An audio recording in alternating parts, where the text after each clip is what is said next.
This edition of Mac Voices is brought to you by Squarespace. Everything you need to create an exceptional website.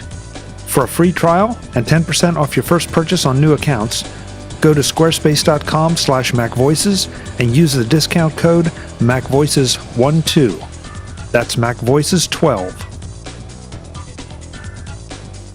Welcome to Mac Notables on Mac Voices. This is the Talk of the Mac community. I'm Chuck Joyner. Folks, he looks so distinguished. He looks like he's trying out for Shakespeare. Mr. Bryan Chaffin of the Mac Observer is back. Hi! And this time he's on video. Brian, this time I'm on video. It's great to see you. So yeah, something broke with my microphone, so I had to do video this time. I'm not buying it because I can see the mic right there. Oh, fair enough. No, look at that. Yeah. Look at that. How are things going, Brian? Fine. I hope, though, that I'm not in any way in embarrassing you by bringing all this hair to the interview, because I know that not all of us in this interview have that option of having so much hair. No, you're right. You're right. Maybe if I could puff mine out just a little bit. Yes. No. You look. You almost look scholarly, Brian. I think. Excellent. That's what I'm going for. There you go. Babes love scholars. Yeah. No, and they love to run their hands through the hair. I really like scholars. Yeah. I was hearing that. I was hearing a couple of women talking about that just the other day.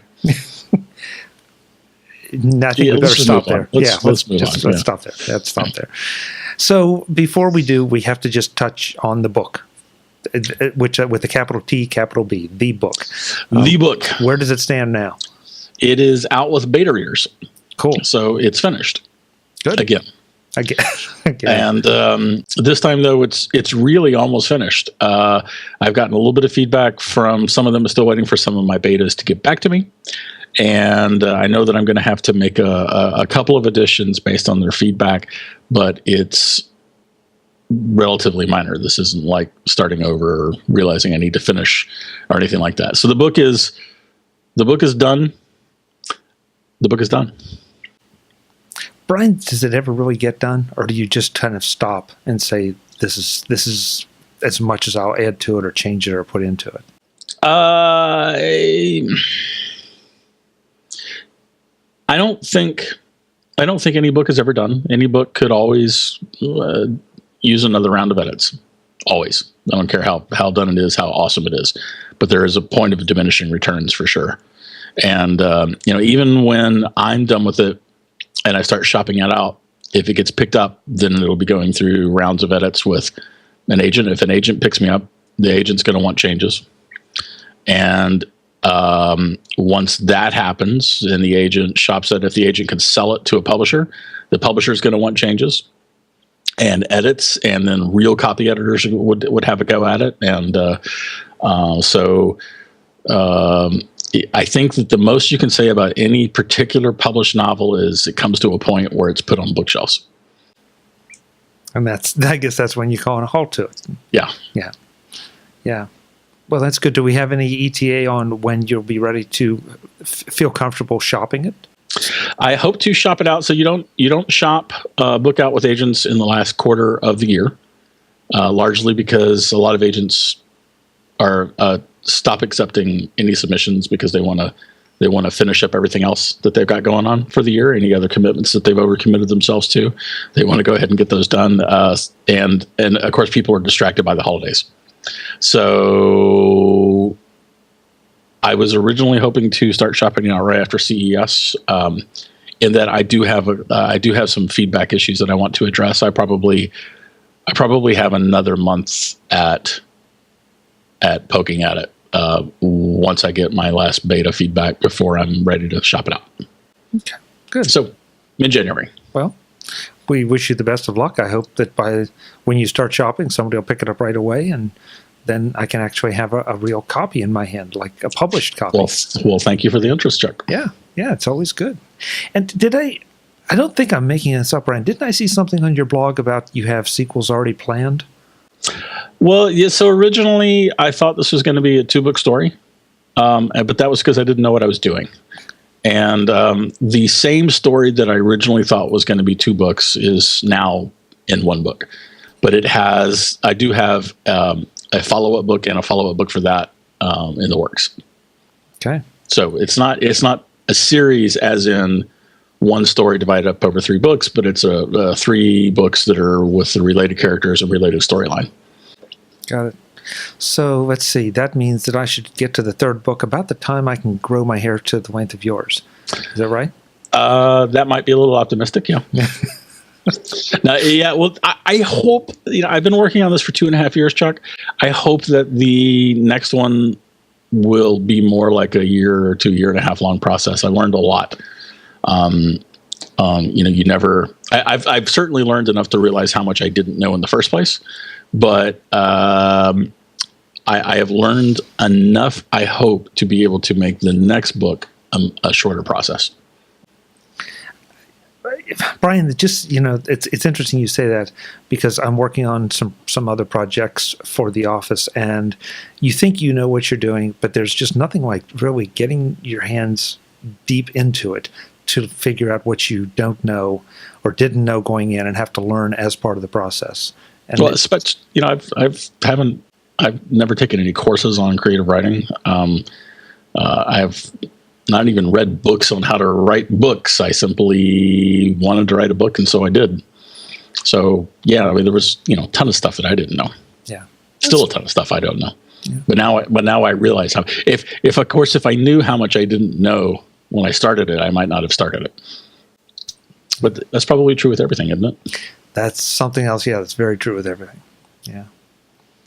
Well, so let's get to our first topic, Bryan. You're known to be a pretty intense individual. In fact, some might say at times obsessed. Yeah, see, right there. That's the intense side of Bryan. It's all lies. So I'm going to say a word, and then I'm going to let you go for a while. Okay. Bitcoin. Bitcoins. Oh my God, cryptocurrency. It's anonymous transactions that are happening pretty much instantly over a decentralized network. Bryan, why are you obsessed with Bitcoin? And maybe in a larger sense, why should any of the rest of us be obsessed or at least interested in Bitcoin? Or is this just another one of those techie internet fad things? Well, I'm obsessed because I tend to get obsessed with anything that interests me. So if I find something interesting, I dive into it. And that's how I've been all my life. It's why I do what I do at the Mac Observer. It's why the Mac Observer exists in the first place, is because I tend to get obsessed about stuff. And I was very obsessed about Apple. I was very obsessed about Macintoshes. And, Bitcoin is the newest current thing that I'm obsessed with. As far as other people, Bitcoin is not anything anyone has to do, but I believe that more and more people will be involved in Bitcoin as time goes on, and I do believe that it will become a de facto alternative world currency. Now, that's a pretty bold prediction. It seems like there are a number of currency, I guess is the best way to say it, but, we have gold, you have dollars, you have every one of the established currencies. Bitcoin, no, there's nothing backing it. I mean, so how is it working? And again, what backs the dollar? The full faith and force of the U.S. government. True, but there's nothing intrinsic backing the dollar, and there's nothing intrinsic backing the pound or the euro or the Chinese yuan. True. All fiat currencies, which are what currencies are. Every currency that's used in the world, to my knowledge, is a fiat currency. Certainly, all the major ones, where the value is effectively proclaimed by the government and established by the marketplace. The difference between something like Bitcoin, which does not have a government behind it, is that it does not have a government behind it, and of course, that interests a lot of different people for a lot of different reasons. I've noticed that some people involved in the Bitcoin community are libertarian, anti-government extremists, or at the very least, obsessives with either and or both notions. Some people are into it for the geeky aspects because this was this was created by a mathematician and is effectively run by a bunch of nerds at this point. And then there's people that are interested in Bitcoin because they want to be able to buy illegal goods and or services. And then there are people who simply like the idea of of being able to conduct a transaction without having anyone else involved. And those people, some of those people definitely trend towards that libertarian extremist side that I'm talking about. But there's a lot of interest in that sort of thing. Plus, transactions are much more efficient and much less costly than banking transactions, and that has value. That has inherent value. So the anonymity is inherent value. The efficiency is inherent value, and then there's the peer-to-peer aspect of it that allows transactions to happen throughout the world, across the world, in moments, has value too, inherent value, not intrinsic. I find it very interesting that you didn't include in your roster there the get-rich-quick guys. Yeah, there's a lot of money right now. There's a lot of money in Bitcoin that is speculative. Versus people getting into it to be able to buy things. There are definitely people who are investing in Bitcoin and they're buying Bitcoin and they're going to hold on to Bitcoin until someday it's worth a lot more than what it is right now in theory, and then they're going to sell it and get their dollars back or their pounds back or their euros back or their Chinese yuan back, etc. And in fact, that is a hurdle that Bitcoin needs to overcome. Bitcoin, in order for Bitcoin to have long-lasting value, it needs to be used in transactions. It needs to be used as a currency because, otherwise it eventually won't have any value. Now, there are Bitcoin transactions that happen constantly. As a matter of fact, in one of my obsessive windows that I have open here, I am watching large quantities of very small transactions going across the network, even as we speak. That absolutely and positively happens. But most of the money that's in Bitcoin right now is probably speculative. Bryan, I absolutely do not want to step on the Apple context machine that you do as Jeff Gamet, because over there you had an episode that was largely about Bitcoin and exactly what it is, how it works, and all that. Can you give us like just a 30-second, 60-second explanation of where Bitcoins come from and why they aren't easily counterfeited or easily created, or because that would be one of my big concerns. And I'm sure there are people out there that aren't following this that are saying, well, if I'm going to start accepting Bitcoins in exchange for goods and services, how do I know they're real Bitcoins? Right. It's a great point. So Bitcoins are created by the same network that confirms and conducts transactions. So there's a worldwide network of miners, miners, and that's people who are running, at this point, running specialized hardware where all they do is check math. And that math checking is part and parcel of each transaction, because each transaction has got to be confirmed by that network. It actually has to be confirmed by the network 100 times before it's set in stone. And once it is confirmed 100 times, it is in fact set in stone. There's no reversing it. There's no reversing it anyway. But as part of that process, there are very tiny transaction fees of a tiny fraction of a penny that get assessed to each transaction. And that fee gets shared sometimes by the wallet, which is the software used to actually hold and send and receive coins. And it's also being shared by the miners. That's their reward for doing this math, for doing the work. The other big reward for doing the math and doing the work are called blocks. And when a miner finds a block, he gets 25 coins. Used to be 50 coins. Every couple of years, that number is halved. Right, so in roughly, I don't know, a year and a half or a year from now, something along those lines, each block will be worth 12.5 coins, and then it'll be 6.25, and then it'll be 3 1/8, etc. Until in 2040, the very last tiny fraction of a coin will have been created. So,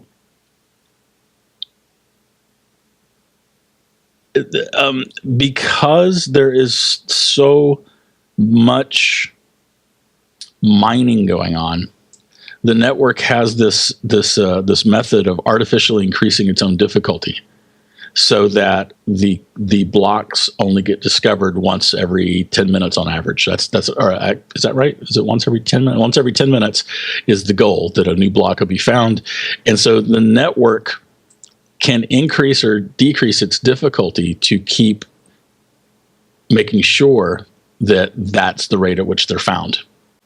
Does that make any sense? Yeah, I mean, it sounds like a way of controlling how much money in effect is being printed.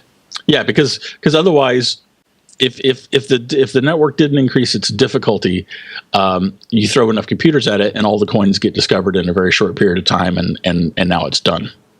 And the way it was envisioned, that was definitely supposed to be a multi-decade process. And so the network is designed to make sure that actually still is the case. So you've got the miners who are doing all the math, confirming. So like if I send you 1/10 of a Bitcoin or 1,000th of a Bitcoin, all the miners are going to confirm that transaction. They're going to do the math that the network sends out, and they're going to all share this responsibility of making sure that our transaction gets included in the public chain, so that everybody knows about the transaction. And because everybody knows about it, you can't duplicate it or otherwise commit fraud with it. You can't spend the same Bitcoin twice. And that's the other part of your question. Okay, so let me throw something out that's I don't know if this is correct or not, but a number of years ago, and in fact, it still may be going on for all I know, we had the distributed computing with the search for extraterrestrial intelligence. Mm-hmm. Study at home.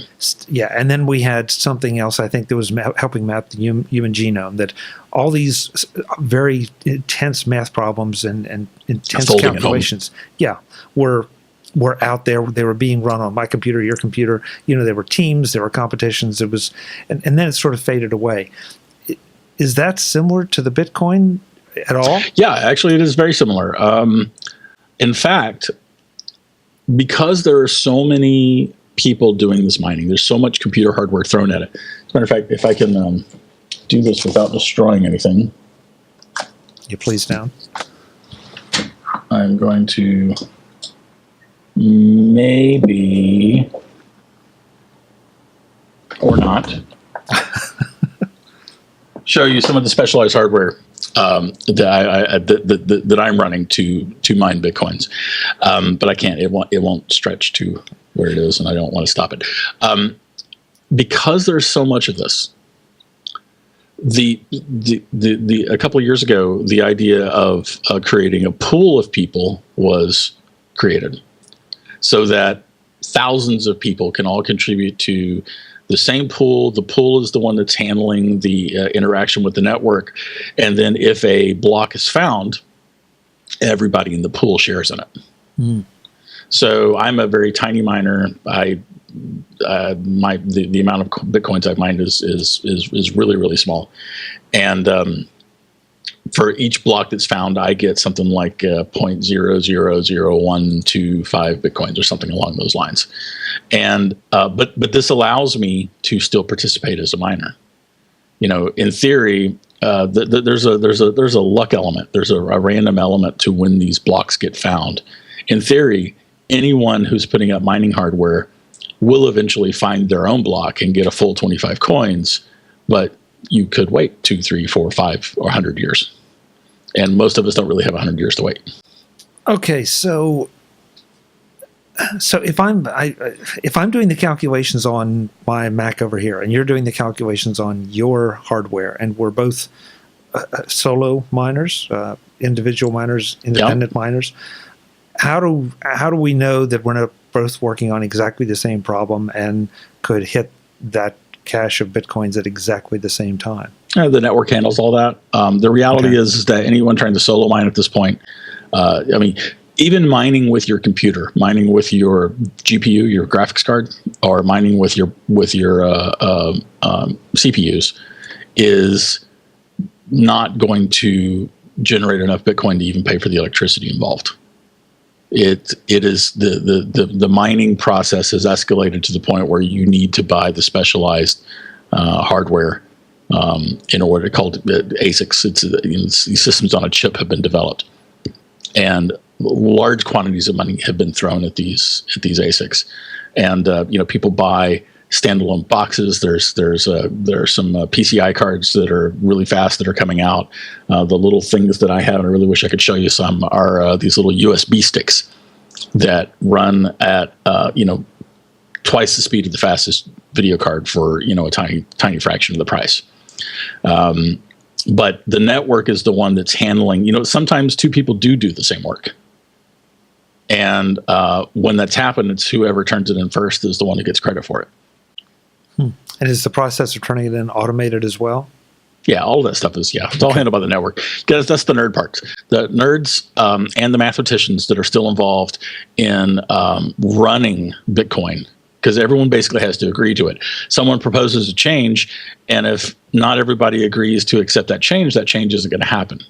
So it's sort of this decentralized collective that's making these decisions. And when the group of people who were running the pools and the group of people who are at the Bitcoin Foundation, when they all decide on what they're going to do, and then they incorporate that change into the software, then the software gets released and everybody follows along. Bryan, my tinfoil hat collection is as large as anyone's.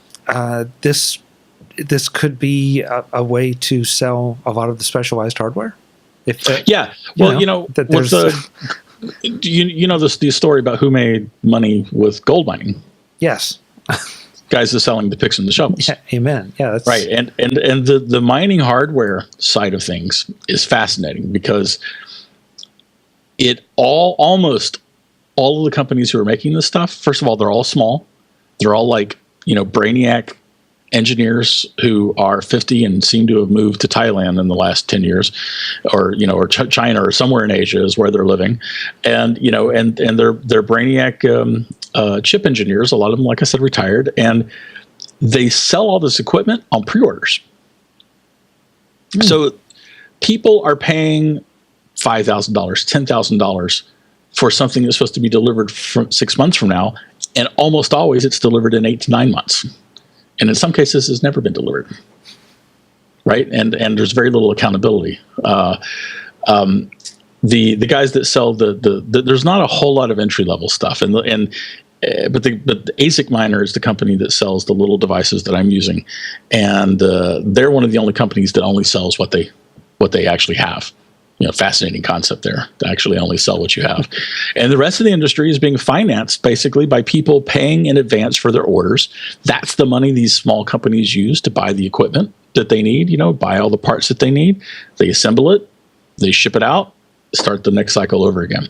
And so what happens is, you're looking at a piece of equipment that generates, it's called hashing power, because what people are doing is they're solving hashing problems, right? You're buying a piece of equipment that if you could have it today at the price that they're selling it today, it would be fabulously profitable, but you're not going to get it for 6 months. So by the time you actually get it, you're going to make a little bit of a profit because, it's this whole layering lag process of an escalating network of processing power. It's all rather interesting, but and on the other way to get Bitcoins though is to buy Bitcoins. You create an account on an exchange. Mt. Gox, MTGOX is the is the most well-known exchange, but there's also Bitstamp and BTC-E for Bitcoin exchange. And Coinbase is a relatively new exchange. And you create an account on one of these exchanges. You send money in the form of a wire transfer to them because there's a little bit of a the traditional financial institutions and regulatory powers don't yet know what to do with Bitcoin. Some banks, if they find out that you're buying Bitcoins with money, they'll just close your account, for instance. And no reason. There's no, this isn't illegal, but no one knows what to do with it yet. The point is, you send money to your to a Bitcoin exchange, and then you can buy and sell Bitcoins or Litecoins or any of the other various alternate coins that are out there too. Bryan, this sounds suspiciously like some of the commerce that goes on inside of some of the virtual worlds. Oh yeah, and yeah. And therefore, you've and forgive me because I haven't played any of those games or experienced those virtual worlds. Second Life. Second Life, yes. Sure. And you're paying real world dollars for imaginary stuff, and I got to be careful with imaginary because I spend real world dollars to pay for software. So that's instructional. That's a program. Right. That's not real. But the difference is when you're paying real world dollars to buy whatever currency Second Life uses, or even if you're paying real world dollars to buy World of Warcraft gold, you're buying something that's within that world and it's limited to that world. With Bitcoin, the purpose, the intent is to be able to go into a restaurant, pay for a meal. And there are restaurants that will accept Bitcoins. But then there's like Gift, GYFT is a place where you can take your Bitcoins and you can buy gift cards for, I don't know, I think they've got like 250, maybe 1,000. They've got a whole ton of merchants who do gift cards where you can buy your gift card and turn around and buy, real goods. That's what a lot of miners do. And there, like I said, there are restaurants, there's businesses. There was a story last week, I think, where a fella bought a Tesla with Bitcoins. And there was the story in Norway. I guess there was a guy in Norway who bought $50 worth of Bitcoins back when they were selling for like 20 cents a piece. And so he had 5,000 Bitcoins worth at that point that were worth like $1 million. And he sold 15% of them and bought a house. He didn't buy them with Bitcoins. He sold the Bitcoins for cash and bought the house. But I mean, the point is there's a difference, I think, between buying something in Second Life or buying something in World of Warcraft and actually buying something in the real world where you actually get a product or a service. This should not feel that strange to me because my employer pays me $100 and it gets put into my bank account through direct deposit. I never see the paper or the coin or anything else. And so then I go to the grocery store, I pull out my little piece of plastic, I slide it, and I send that $100 to the grocer. And again, none of us and anywhere in the transaction have seen cash, paper, gold, anything. So why does this still feel kind of questionable to me? Well, because it's not backed by a government, and it really has no legal status one way or another yet. And it's getting different noises. There was one senator he held a hearing on Bitcoins, and in that hearing, he specifically commented on the fact that Bitcoin has potential for people, and that there are legitimate uses for Bitcoins. Bank of America recently issued a report on Bitcoins where they said that there's a lot of volatility, which is very, very true, in the value of Bitcoin, and there is certainly uncertainty in Bitcoins, but that it has an enormous amount of potential. In China, a very concerted and collected group of regulators issued a joint statement forbidding banks from conducting transactions in Bitcoin, not preventing banks from allowing anyone to to send money to a Bitcoin place, but the bank simply can't transact in Bitcoins. But at the same time, that same report said, but people can do what they want. And if you consider, so like, if you and I were living in China, we of course wouldn't be having this conversation, but if you and I were living in China, according to this new opinion that was released by these bodies, you and I would still be free to trade Bitcoins if we wanted to. Today's edition of Mac Voices is brought to you by Squarespace, the all-in-one platform that makes it fast and easy to create your own professional website or online portfolio. For a free trial and 10% off your first purchase, go to squarespace.com and use the discount code MacVoices12. That's MacVoices12. Looking for the perfect gift for that hard-to-buy-for person on your list this holiday season? How about a website? In less time than a trip to the mall takes, you can set up a brand new website for a family member or close friend that is unique. Help them feature their photos online, establish a new online presence for their thoughts, or even get started selling that knick-knack they're so good at making. It's simple with Squarespace. Or perhaps better, make that website a shared experience. You can impress your friend or family member with your technical expertise, except that you don't need technical expertise. You just need Squarespace. Start with a template they like, then help them customize it to make it their own. Before you know it, they'll have the confidence to take the website and do even more with it, like adding links to their social media presences, or maybe uploading content from Squarespace's new blog app. You and they will be pleased with just how easy and how much fun it is. What if you need help, either before you give the gift or after they have it? No problem. Squarespace has award-winning support that can help solve any difficulty you run into along the way.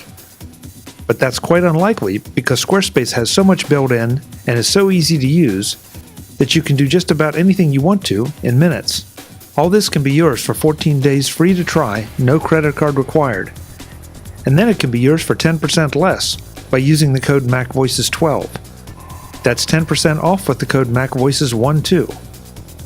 Once you've built that site for yourself or your special someone, let me know how it went at chuck@macvoices.com. I'll help you make the gift extra special by featuring it here on Mac Voices. Squarespace, everything you need to create an exceptional website. Thanks to Squarespace for sponsoring this edition of Mac Voices. I can accept the fact of an alternative currency. I mean, if I decide that I want to pay the guy who does the lawn with a chicken, I mean, if he accepts the chicken in exchange for the lawn work, then that's fine.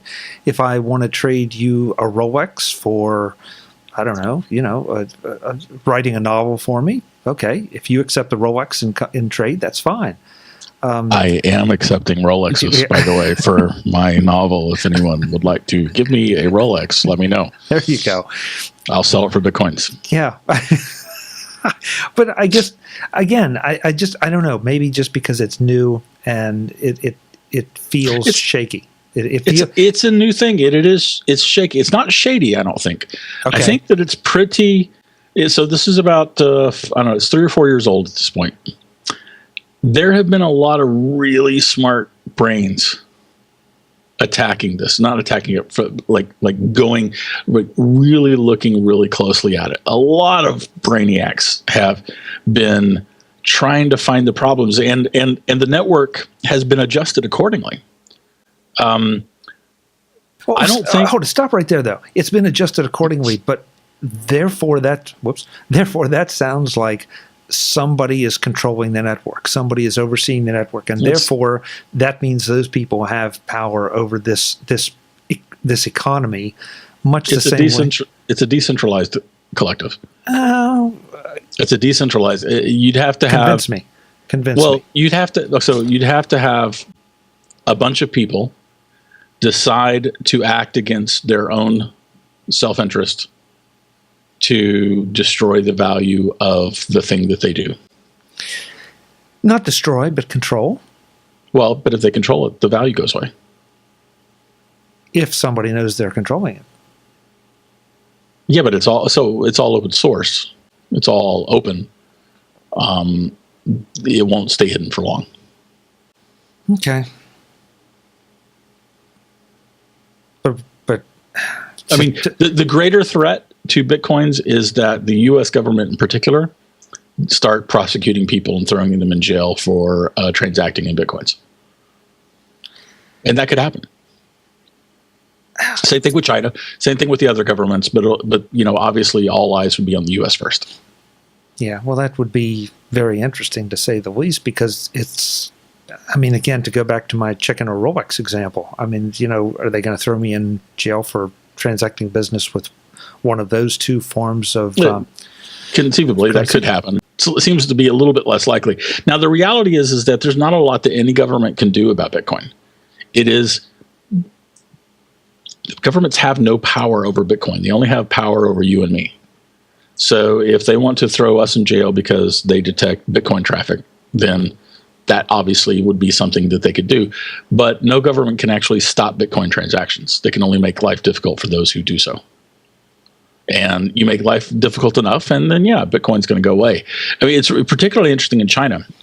China is still, China has got this ongoing experimentation with they're a weird combination of hardcore capitalism and command economy and dictatorship-like control over the populace. And Bitcoin transactions are simultaneously accessible to the entire world and entirely anonymous. Because the way Bitcoins are traded is from address to address.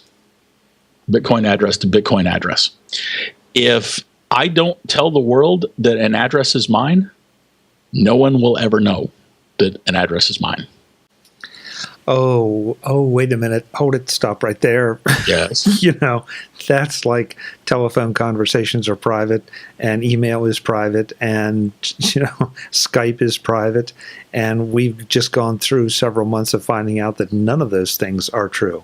So how am I going to be assured if I, for whatever reason, wish to remain completely anonymous? How can I possibly remain anonymous in a network in a world where the network is required to confirm the transaction? Well, so the transactions themselves are not anonymous. It's only the numbers behind it. It is. I would certainly not rule out the possibility that the NSA will eventually be able to crack some aspect of the Bitcoin network. But so far, it appears that they haven't. For instance, are you familiar with the Silk Road? Did you hear about that bust? Absolutely. So the Silk Road was a marketplace of illegal goods and services, from drugs to guns to, I don't know what else. I actually never visited the Silk Road myself. But definitely, its mainstay was trading drugs. It was for people to be able to log on, buy buy drugs anonymously and have them delivered through the mail. And that got shut down by the feds, but it got shut down through a variety of things. And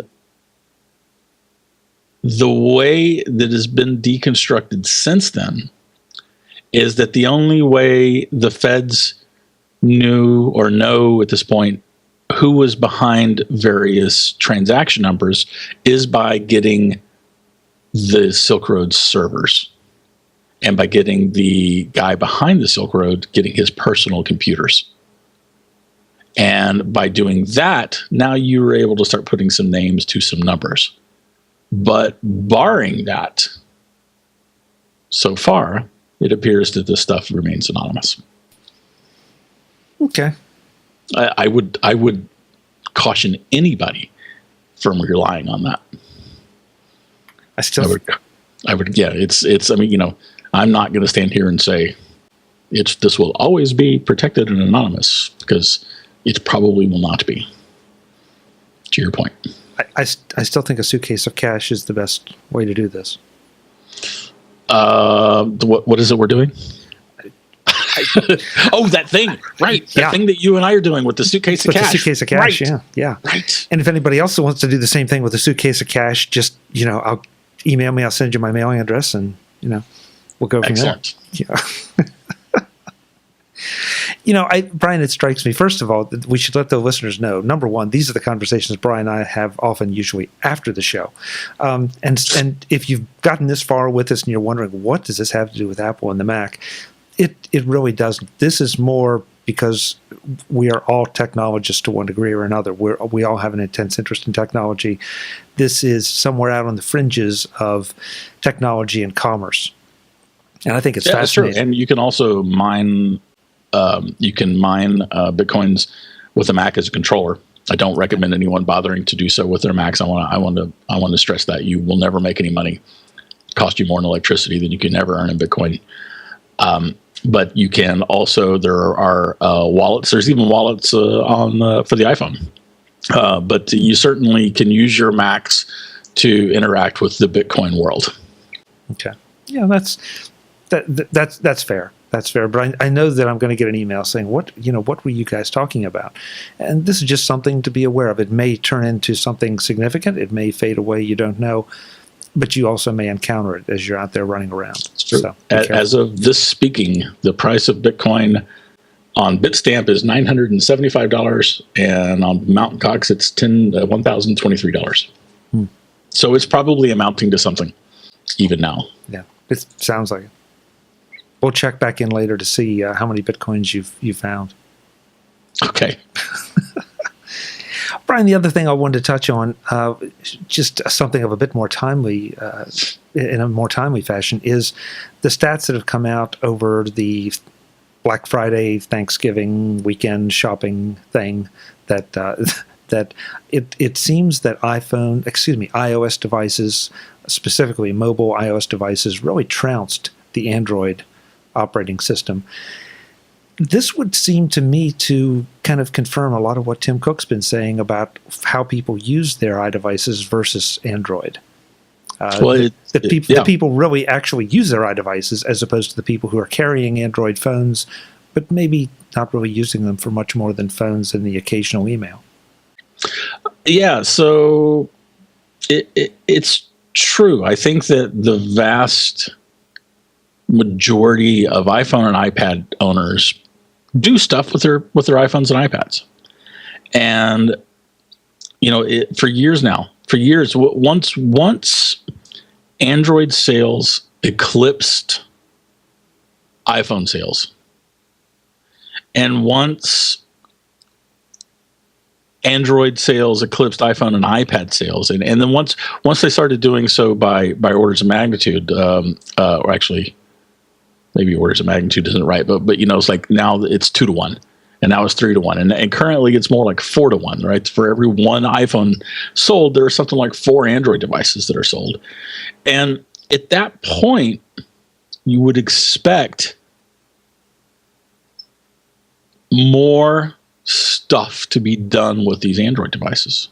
You would expect it. You would expect for there to be more apps downloaded.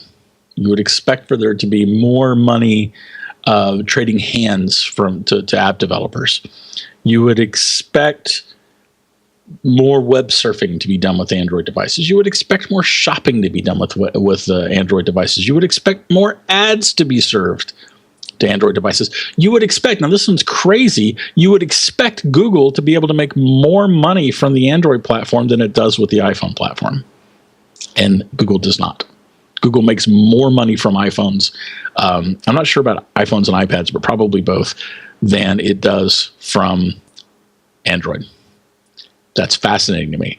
And the reason is, this seems to me to be incontrovertible at this point. There are people that are buying the high-end Android devices, the Samsung Galaxy S4 currently, the Note 2 or 3, whatever the heck the Note is on currently, the HTC One. These are largely quality products, nice big screens, capable processors, very capable devices. People that are buying those things, I think that they're probably using their devices at least as much as iPhone owners. At least as much as iPhone owners. But the people that are buying the less capable devices. And remember that like Samsung's phablets and HTC One's phablets combined don't sell as many units as Apple sells iPhones. Right? You know, people talk about how important the phablet market is. Well, iPhone still sells more than the phablet market. So, you know, I'll beg to differ. But that's a complicated issue. Can we just pretend I didn't say that, and we'll maybe come back to that in a later round, because that's a complicated issue. The people that are buying all the other devices, the $50 devices, the free devices, the buy one, get one free devices, right?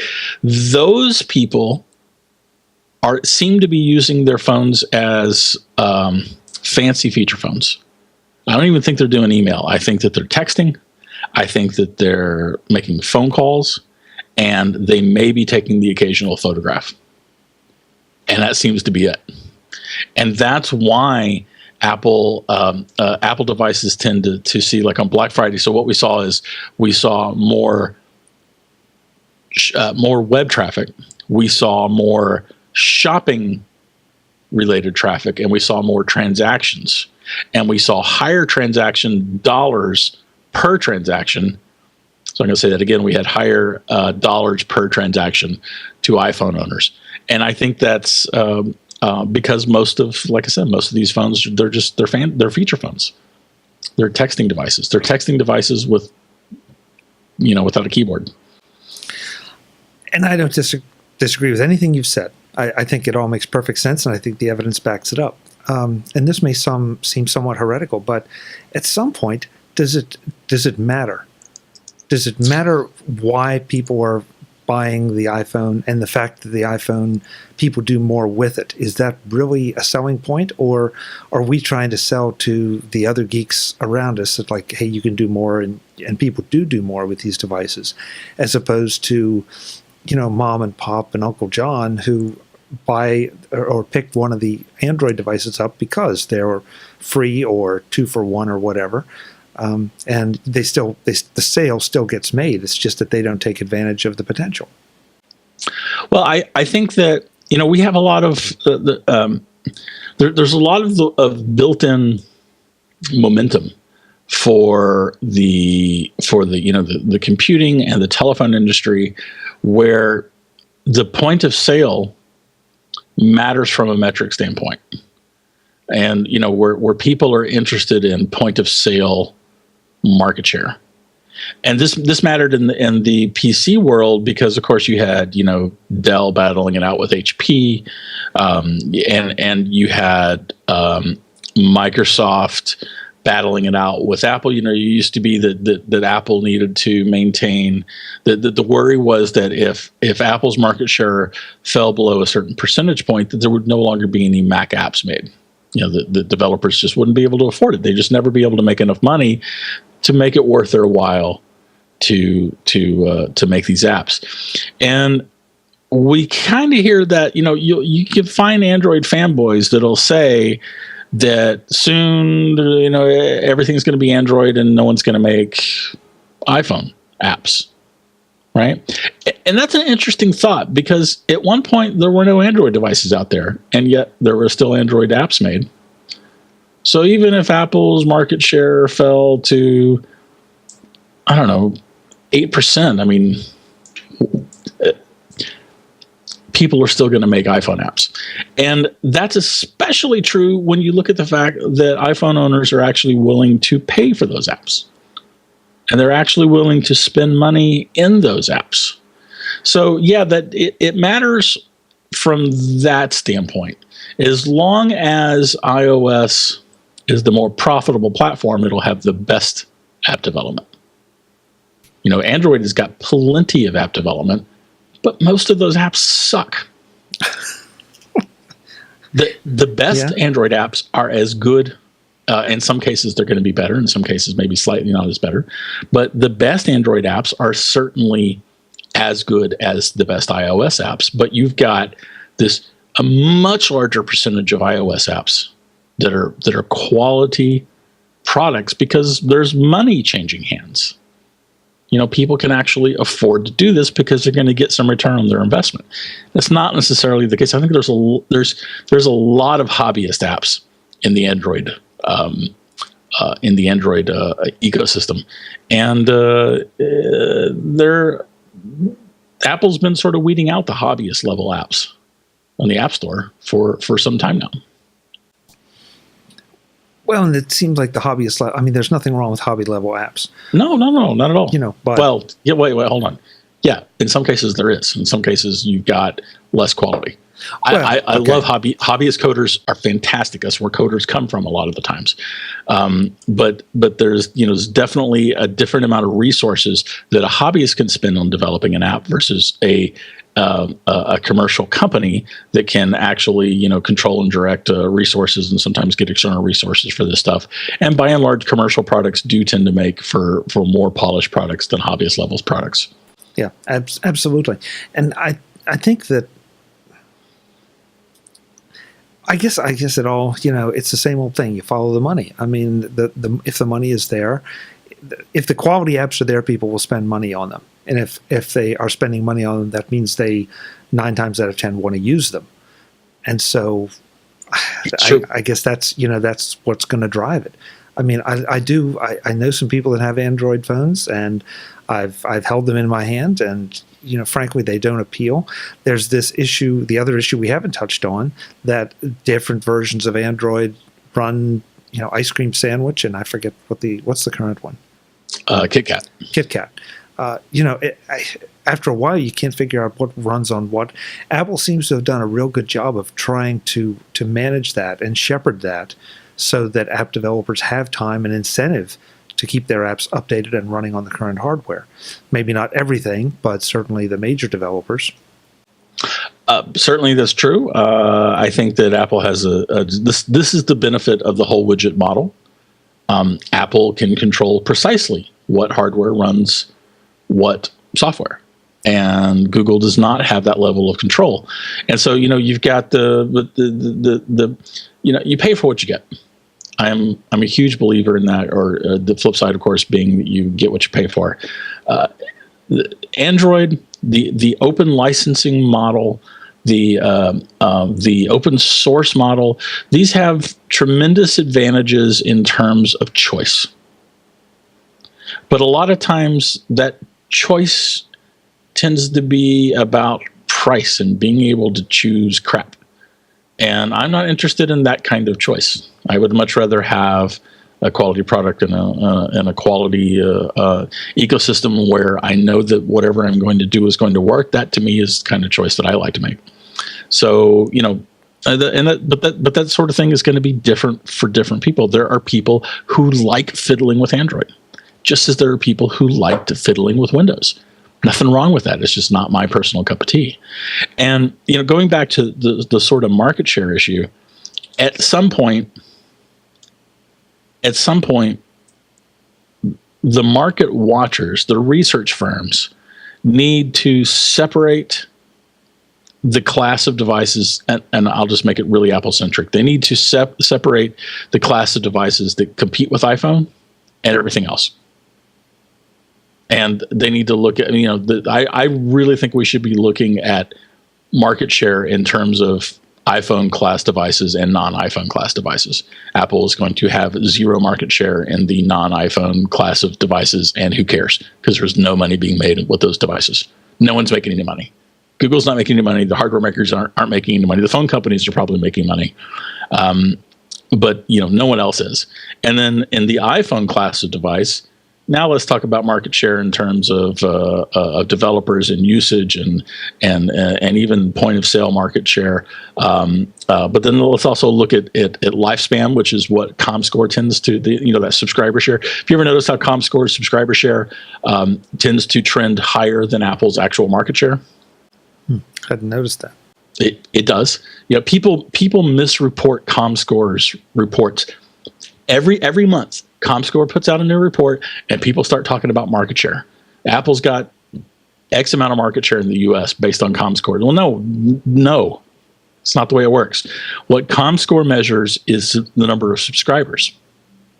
And because Apple's devices have a much longer lifespan than Android devices, Apple's subscriber share tends to be much higher than its market share.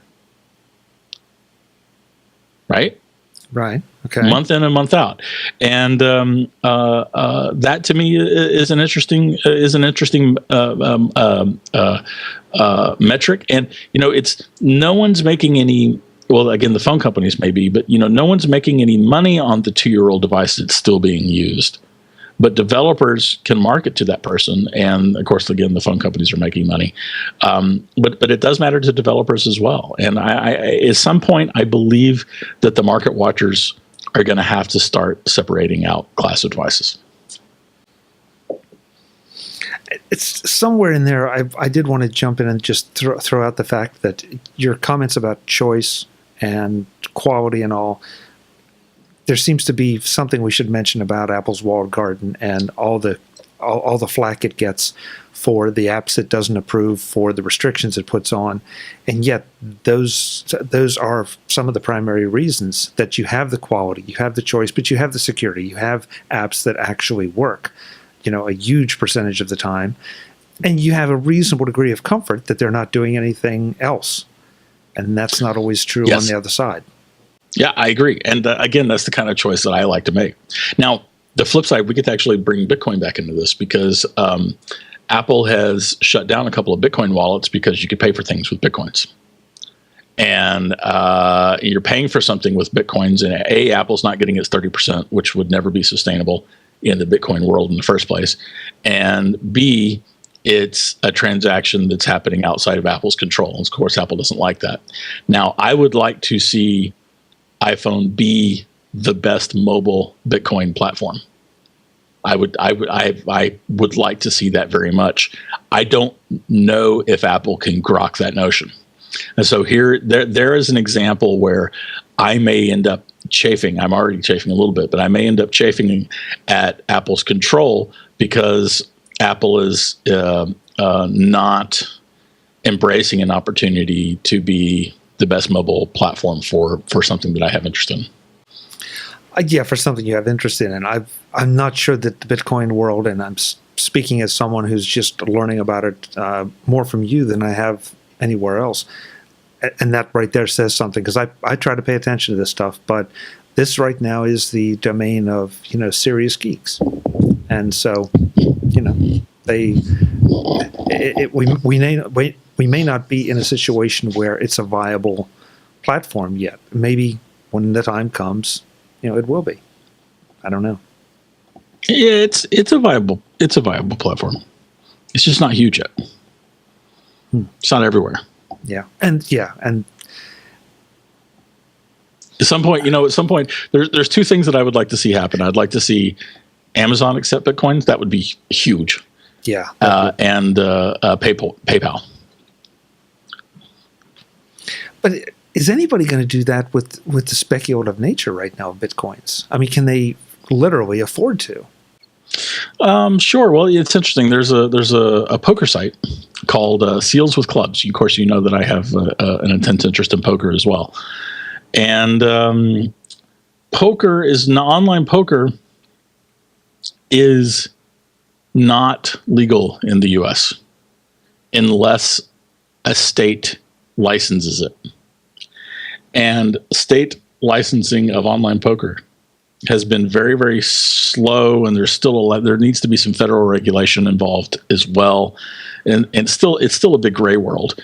Well, you can play online poker if you're not playing for money, right? I can log into Full Tilt and I can play free poker. Of course, playing free poker is, I'm sure there's a really inappropriate colloquialism I could come up with somewhere. Thank you for not.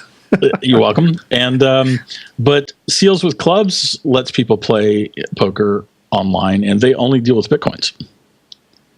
Seals with Clubs lets people in the U.S. play poker. Okay. And they only deal in Bitcoins. And the way they handle the volatility issue is they never deal in fiat money. So it's Bitcoins in and Bitcoins out. So you don't have to worry about the intense volatility. As a matter of fact, the only time you need to worry about the intense volatility of Bitcoins, if you're transacting in Bitcoins, is when that transaction is going to lead directly to an exchange of fiat currency. Otherwise, you still have the same amount of Bitcoins. Okay. I see your point. I'm still not anxious to. If you and I agree that something is worth 0.9 Bitcoins, Right. You and I have agreed on this. It doesn't matter if and so I'm going to trade it to you for 0.9 Bitcoins, and you're going to give it to me at 0.9 Bitcoins, and you're going to do the same thing next month, and you're going to do the same thing next month. It doesn't matter whether or not that 0.9 Bitcoins buys $1,000 worth of US dollars or $500 worth of US dollars. Yeah, but I guess that's where the problem comes, is that at some point, at least to my way of thinking, until I get used to this idea, that I'm always going to be comparing it to that. Yeah, we're a dollar economy. Yeah, right. And so that's fair. Yeah, so what today cost me 1 Bitcoin, tomorrow might cost me 3 Bitcoins, or might cost me a quarter of a Bitcoin. And I mean literally today, tomorrow. So, or more appropriately, what today cost you 1 Bitcoin might get you a loaf of bread tomorrow or a new Lamborghini. Yeah. And you know what? I'm sitting here defeating my own argument, because if you went out and did the Black Friday sales, you buy a new suit for $500 normally, but it's on sale for $125, then. So isn't that not just exactly the same form of volatility? I mean, I'm defeating my own argument in a sense. Yeah, no, I think your argument has your concern has merit. As a matter of fact, I would say anyone who's risk averse, don't even think about Bitcoins. It's not where it's not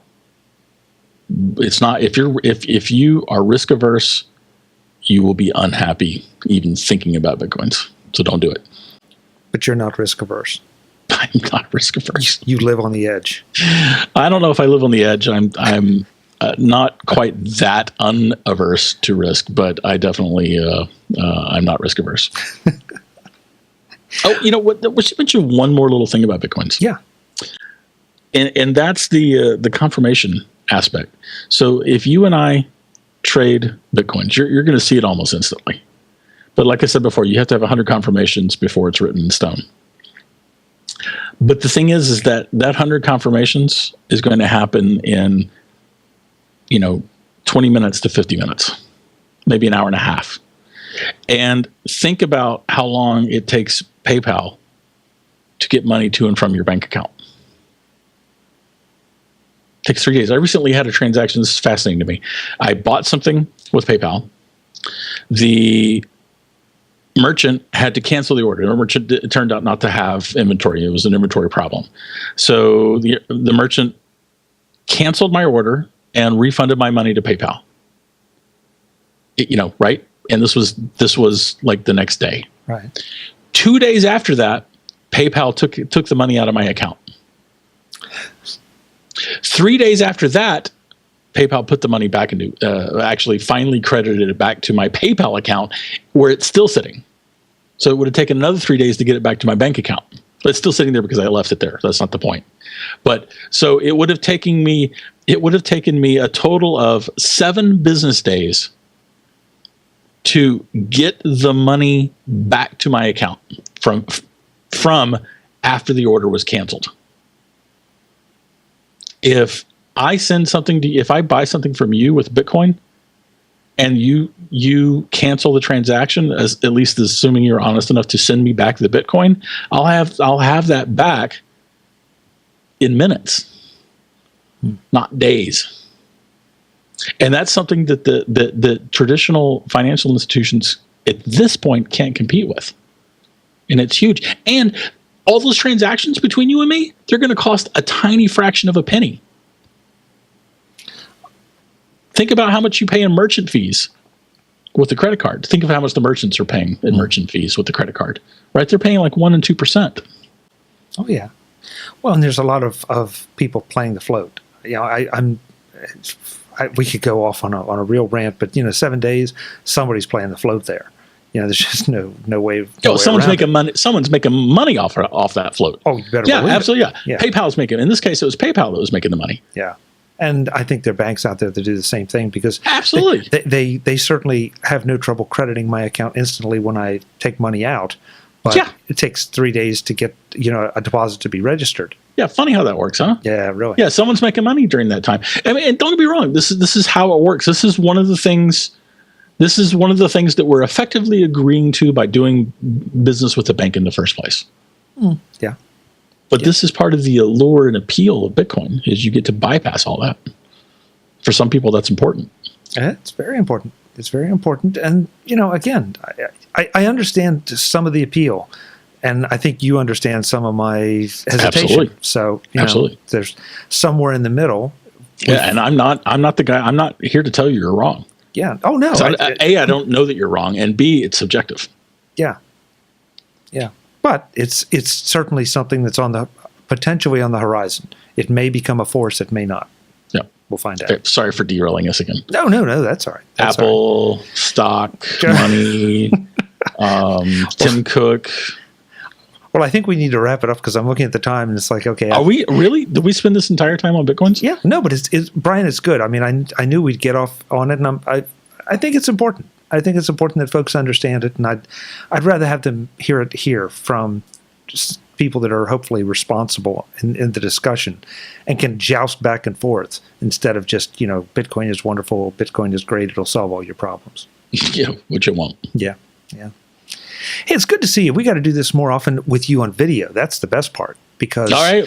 But before we go, one more time, give me the look. I'm such a nice guy. This is so fake. Yeah. So let me try this. Now I'm gonna laugh. Yeah, for audio listeners, you got to tune in just for that right there. The look. Brian wrote the book with capitalization. This is the look with capitalization. Or something. Yeah, Brian, it's good to have you. Thanks so much for being here. Thanks for having me, Chuck. Have a great holiday if I don't talk to you. Thanks, man. Folks, I'm Chuck Joyner. This is Mac Voices. I will have links in the show notes to as much Bitcoin stuff as Brian will give me because it is something you probably need to be aware of, even if it's just to talk about it at the office Christmas party. Yeah. There's a thought. Yeah, impress people with your knowledge of Bitcoin. Yeah, tell them Chuck and Brian sent you. Exactly. Until the next time, folks, thanks for watching.